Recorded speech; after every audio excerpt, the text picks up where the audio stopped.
Every good organization has a mission statement. Think about it.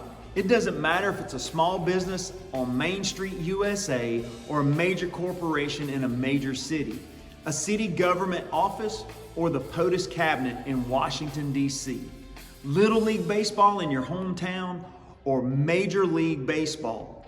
Your church or the church. Every organization gets its start with at least one goal in mind. But every great organization never wavers from that mission statement. It becomes the DNA that binds together everything that organization does. Every move that is made hinges on and is filtered through the mission statement. Why do we exist? This is a great question for every person in an organization to know and internalize in order to become a productive member of that organization. It is also a great opener for the mission statement. We exist to, and then you fill in the blank. The more narrowed a focus an organization adopts, the more developed the niche for that organization. Narrowed focus develops pinpoint accuracy. Mistakes often happen when an organization becomes more focused on the methods of achieving the mission rather than the mission itself.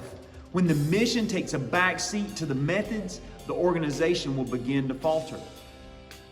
If a method doesn't produce the results defined by the mission, then that method is honestly a waste of time. Think about it like this. Filter the methods through the mission, not the mission through the methods. In Matthew 28:19, Jesus gave a command before he left this planet after his resurrection. He said, "Therefore, go and make disciples of all nations, baptizing them in the name of the Father and the Son and the Holy Spirit." That's our mission as followers of Jesus. That's our mission statement. Jesus gave us our mission statement. And then Paul wrote in 1 Corinthians 9:19, "Even though I am a free man with no master, I have become a slave to all people to bring many to Christ." Method 1, become a slave to all people. Serve them and serve them well. Then in verses 20 and 21, he explains that he does life with two distinct groups of people, and he lives with each group based on how they do life.